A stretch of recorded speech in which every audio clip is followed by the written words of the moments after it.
Good afternoon, everyone. The command staff, good afternoon to you. Baltimore County Executive Johnny Olszewski. I have to say something about your last name. I have a problem pronouncing it as it's really spelled. So I have to spell it, the letter O, C-H-E-F like a chef, and ski like you're going skiing, okay? I can never pronounce your name. Johnny O's okay too. Johnny O. My sister said don't do that. Okay, first I would like to thank the Baltimore County Police Department, especially Chief McCullough and Major Paul Borowski, for inviting me to speak. In 1980, at the age of 28, I decided to enter the Baltimore County Police Department. I joined the 59th recruit class. Having two brothers in the Maryland State Police also encouraged me to pursue a career in law enforcement. My parents said you either become a cop or you become a teacher. So I come from a family of educators in law enforcement. I believed it should not have taken affirmative action for me to belong to any police department. I believed and I knew that I deserved to be here regardless of my race or ethnicity, and that's the truth.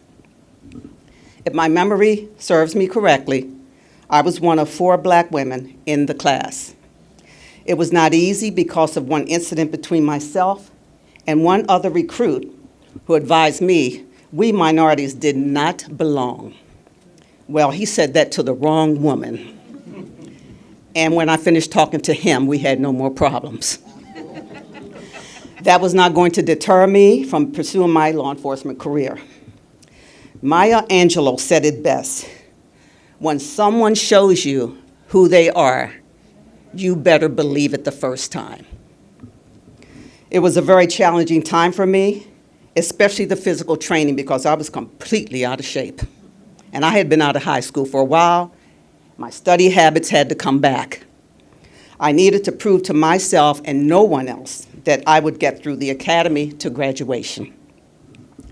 After graduation, I was assigned to Precinct 3 and worked with some great people. I was in patrol for 6 years. I was later assigned to the Police Athletic League, but before that, I did a small stint in Cope. The motorcycle was too big for me, so I gave it up. I also went into community outreach, the unit, for 23 years. I became one of 7 minority officers who founded the Blue Guardians.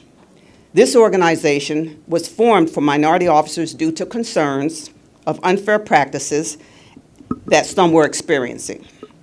The organization also wanted to make sure diversity and inclusion would be looked at when it came to minorities who wanted to transfer into specialized units.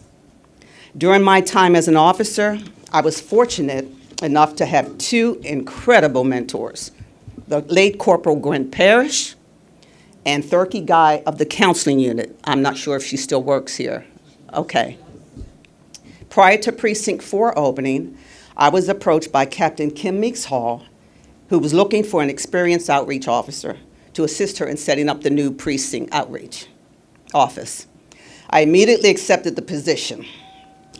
If anybody knows John McGee and his McGeeisms, I said this is a perfect opportunity to get away from the McGeeisms.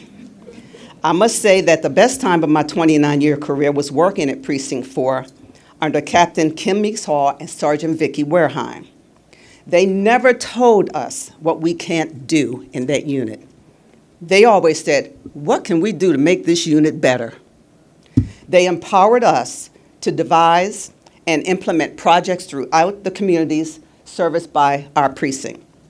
In closing, I'd like to quote Maya Angelou one more time, and she says this: "We all should know that diversity makes for a rich tapestry, and we must understand that all the threads of this tapestry are equal in value no matter their color."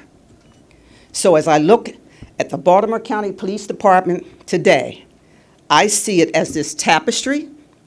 This police department has come a long way. It still has a ways to go, and it must continue to improve itself by maintaining diversity and inclusion within its ranks.